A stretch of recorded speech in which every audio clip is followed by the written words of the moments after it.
kupiga vita yale magonjwa mengine ambayo hayapewi kipaumbele tumeweza kuyadhibiti. Ni pamoja na takoma na kichocho na matende, lakini bado tuna tatizo kubwa la minyoo ya tumbo.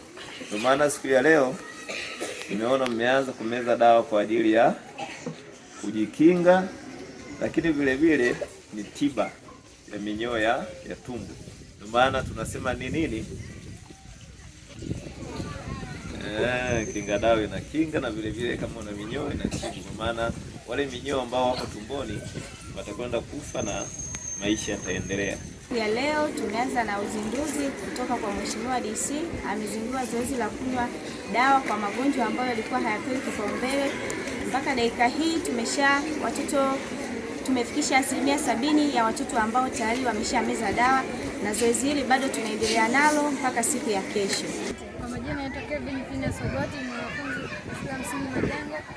Nimefanikiwa kunywa dawa za minyoo. Jacqueline Damian Mseye, ni mwanafunzi wa shule ya msingi Majengo, darasa la 7. Leo nimefanikiwa kunywa dawa za minyoo.